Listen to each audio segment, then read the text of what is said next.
Everyone thinks they have the prettiest wife at home, so said the former Arsenal manager Arsene Wenger. But why is this quote actually, believe it or not, important for investing? Now, before going on and speaking about that, go over to adamfire.com, especially if you're an expat or a high net worth individual, and see how I can help you. Now, Wenger's quote, even though obviously it's very dry and funny and people laugh at it, it actually reveals something about human nature. And that's that I think what he was referring to as well is that what's familiar often seems better as well. And we can often see that in investing. So I would say out of all the things that kind of cost people investment returns, familiarity and comfort are close to the top. So this can come in many forms. So one way it can show itself is home country bias. I spoke about that during the YouTube short video I made a few days ago. And that is where people invest more in their home country stock market, even if that stock market hasn't done as well as the US stock market and some others. So for example, Australian and Canadian investors put about 70% of their income into Australian stocks and about 30% into international stocks at most. But that's cost them a lot of returns compared to putting more in the US stock market and global stock markets. That's one way that it actually shows up. Another way is how people seem to still trust the banks, even though there's been so many scandals and fines and mis-selling scandals and God knows what else, because it's familiar. Probably property is an even better example. With property, we all grew up in a property with our family or friends or whatever, and so property investing is familiar to us. It seems like the kind of thing we would do because everybody else does it, whereas investing in stocks seems to be just for the rich. That's not the case anymore, and hasn't been the case for quite some time, but that's the way it can feel. So the point is, a lot of people get into the habit of thinking what is familiar and comfortable is actually safer, but that's not usually the case. And actually, it leads to people taking hidden risks. I'll give you an example. When I was in North Africa about 15 years ago traveling, I spoke to quite a wealthy business person. I'm not going to say who he was because some people watching this might know who I'm referring to, some people who are close to me. But basically, he was doing pretty well and he thought that the local market was fantastic. So many opportunities and so on. And of course, the Arab Spring happened, and to cut a long story short, many people like him have now, lost their business and now have to have jobs and God knows what else.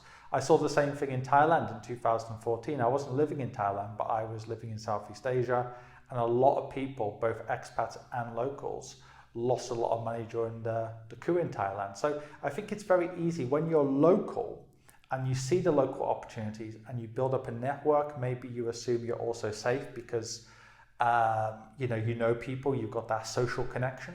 A lot of people let their guard down. The same thing when I was in China. When I was in China, I spoke to many wealthy Chinese people and they said to me, Adam, I've got guanxi, which means like social connection. They thought they would always be safe in China, that it would be safer to put their money in China.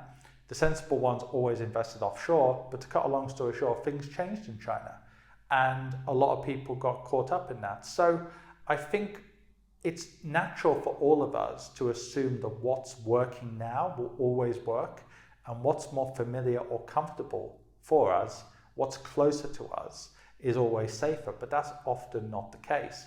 I also see the same thing when it comes to expat investors. So a lot of expats living in Singapore think Singapore is the best place to put your money. A lot of expats living in Hong Kong think Hong Kong is the best place to put your money, despite what's happening now politically. Likewise, most expats living in Switzerland, I think that Switzerland is the best place to put your money, but most expats living in Monaco think that Monaco is the best place to put their money. And why could that be? You could understand a local thinking that, but these are people who have actually moved to the country. And again, I think there's kind of a familiarity bias because they live in this local place and every single day they see people wanting to put money in these local places because they're seen as like safe jurisdictions. So for example, if they're an expat working as a lawyer, they might see many of their clients wanting to move money to Singapore or Hong Kong or wherever it is.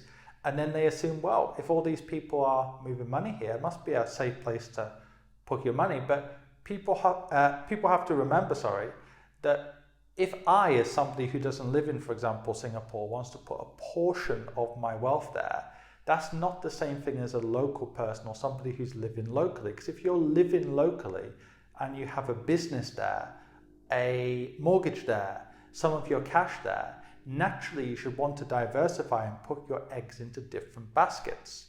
So I think the old adage not to put all your eggs in one basket should apply not just to your assets, but also when it comes to countries as well. You shouldn't want to invest all your money in cash, or 100% of your money in bonds, or 100% of your money in stocks long term. When you're young, it's okay to put more money in stocks, but not long term and forever. You shouldn't have 100% in one asset class. But likewise, if you go into those asset classes like stocks, you shouldn't want to put 100% in your local market. You should want to have it diversified around the world. And likewise, if you're an expat living in country A, that's a great reason, regardless of how stable country A is, to put some in country B and country C. So I think it's often very easy for people to think that the local market always shines so bright and what's familiar and close to them is always better than the alternatives. And often it just leads to hidden risks building up over time as well.